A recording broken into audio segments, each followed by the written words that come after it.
Sometimes we look back at our relationships and realize something uncomfortable.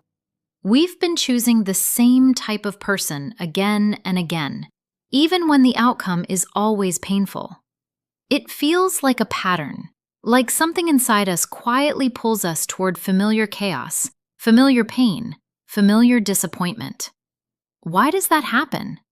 Why do we choose people who can't love us the way we need? Why do we return to relationships that drain us? And why do the healthy, stable, emotionally mature people feel boring or not my type? Today, we're going to talk about that, calmly, honestly, without judgment. Because patterns don't form from weakness, they form from experience. And understanding your patterns is the first step to finally breaking them. Let's start with the root, childhood. Not in the dramatic, cinematic sense, not trauma, but the small, everyday emotional moments that taught your brain what love feels like. If you grew up with emotionally distant parents, your brain learned that love equals chasing, proving, waiting. So as an adult, you feel an attraction to people who make you work for love. If one of your parents was unpredictable, warm one day, cold the next, your nervous system learned that instability is normal. So when someone is consistent, you don't trust it. Your body doesn't recognize consistency as love. It recognizes inconsistency. If a parent criticized you often, you learned that love feels conditional. So now you attract people who mirror that dynamic, partners who judge you, fix you, or make you feel not enough, because that's the emotional language you grew up with. Children don't just absorb words, they absorb patterns, and those patterns become templates for adult relationships. Not because you want it, but because it feels familiar. One of the hardest truths in psychology is this: your brain doesn't choose what's healthy, it chooses what's familiar. The familiar feels safe, even if it hurts. If you grew up in chaos, peace feels uncomfortable. If you grew up neglected emotionally, attention feels suspicious. If you grew up around people who didn't prioritize you, then someone who does prioritize you feels too much. Your brain mistakes familiarity for compatibility. That's why you can tell yourself logically, this person isn't good for me, but emotionally, you're still drawn to them. It's not stupidity, it's conditioning. Now let's connect this to attachment. There are 4 main attachment styles, not labels, just patterns. 1. Anxious attachment. You fear losing people. You overthink their silence. You chase connection. You love deeply, but you feel unsafe in love. 2. Avoidant attachment. You value closeness, but fear it too. You pull away once things get serious. You feel trapped when someone gets emotionally close. 3. Fearful avoidant. You want love badly, but don't trust it at all. You jump between pushing and pulling. 4. Secure attachment. You can love openly, honestly, and calmly. You communicate. You don't fear honesty or closeness. Most of us, especially those with rough childhoods, fall into the first 3 categories. And here's the twist.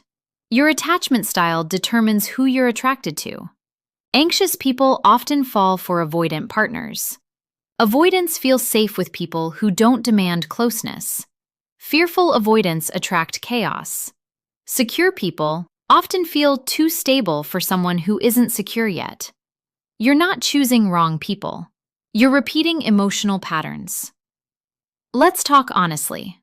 Why do people stay with those who hurt them? Not because they're weak, but because their nervous system has been trained to believe this is what love is. I don't deserve better. Maybe they'll finally change. At least I'm not alone. I can fix this. Emotional tolerance isn't a flaw. It's a survival mechanism. If you grew up without stability, you learn to adapt to instability. If you grew up without affection, you learn to live with emotional hunger. But the truth is simple. You don't deserve chaos. You don't deserve unpredictable love, and you don't have to earn affection. Healthy love does not make you anxious. Now, the most important part. You can break the pattern, and it starts with awareness. Here are the tools. 1. The emotional mirror. Ask yourself, what does this person remind me of from my childhood? Not as a thought, as a feeling. Your body knows. 2. The 3-date rule. Don't attach to the first spark. Attraction is often trauma choosing what's familiar. Give yourself space to observe the person, not the chemistry. 3. Track your triggers. Jealousy, fear of abandonment, fear of closeness, shut down responses. Write them down. Patterns become obvious when written. 4. Meet secure people. Even if it feels boring at first, healthy feels boring only until your nervous system learns that stability is safe. 5. Say no earlier. Boundary setting is muscle building. The earlier you say no, the faster you teach your brain a new pattern. Healthy love feels strange at first. It's calm, predictable, not dramatic, not addictive. Your system might think, why isn't there intensity? Why doesn't it feel like a movie? Why is it so quiet? Because peace feels foreign when you grew up in noise, but peace is the point. Healthy love doesn't demand performance. It doesn't demand fixing someone. It doesn't punish you with silence. It doesn't make you anxious.